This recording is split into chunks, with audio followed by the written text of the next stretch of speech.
सलाम, नमस्ते, सत श्री अकाल आणि आदाब. काल नेकनूरमध्ये एक अशी घटना घडली जे नको घडायला हवी होती. घटना अशी आहे की नेकनूर येथे बंकट स्वामी महाराज यांच्या पुण्यतिथीनिमित्त प्रत्येक वर्षासारखे ह्या वर्षीही सप्ताह सोहळ्याचे आयोजन केलेले आहे.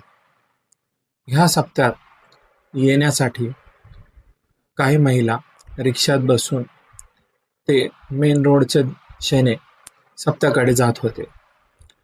ह्या रिक्षाचा एका मोटरसायकल स्वारास धक्का लागला व ह्या धक्का लागल्यामुळे त्या मोटरसायकल स्वाराने रिक्षा चालकास मारहाण सुरुवात केली. या मारहाणीत त्या रिक्षा चालकाचे बचाव करण्यासाठी महिला पुढे सरसावल्या, ज्याने त्या महिलांनाही धक्का लागला.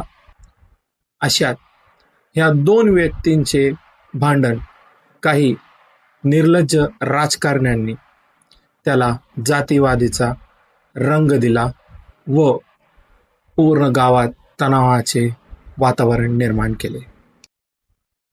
ह्या दोन्ही समुदायांचे राजकारणी आहेत. हे राजकीय नेते हे विसरले की आपण ज्या समुदायावरती असे गंभीर आरोप करत आहोत सोशल मीडियाच्या माध्यमाने, त्याच समुदायातील सय्यद मसरत रिक्षावाले हे दरवर्षी बंकट स्वामी महाराज यांच्या सप्ताहाच्या 16 दिवशी जेवढेही भाविक येतात त्यांच्यासाठी पाण्याची व शरबताची सोय करतात. ते हे विसरले की दर ईदला ईदगाहच्या बाहेर हिंदू बांधव येऊन मुस्लिम बांधवांना शुभेच्छा देतात. हे राजकारणी महापुरुषांचे नाव घेऊन जातीय तेढ निर्माण करून तणावाचे वातावरण निर्माण करतात. माझी त्या तरुणांना नम्रतेची विनंती आहे की आपण अशा राजकारण्यांच्या बळी पडू नये, मग ते कोणत्याही समुदायाचा का असेना. ह्या राजकारण्यांना आपण विकास, शिक्षा, रोजगार व आपल्या गावातील सोयीसुविधांसाठी प्रश्न विचारावेत. जर असेच आमचे पूर्वज हिंदू, मुस्लिम किंवा जातीवाद करत लढले असते तर आज आम्ही स्वतंत्र झालो नसतो.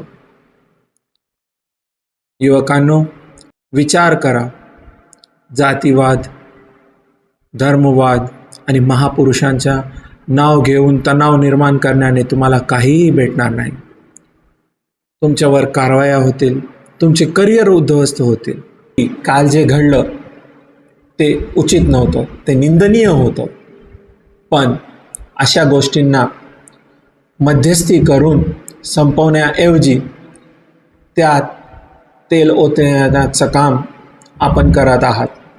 बास करा हिंदू मुस्लिम करणं, बास करा जातीवाद करणं, बास करा महापुरुषांच्या नावावर तणाव निर्माण करणं. आता वेळ आली आहे बिंदास बोलण्याची.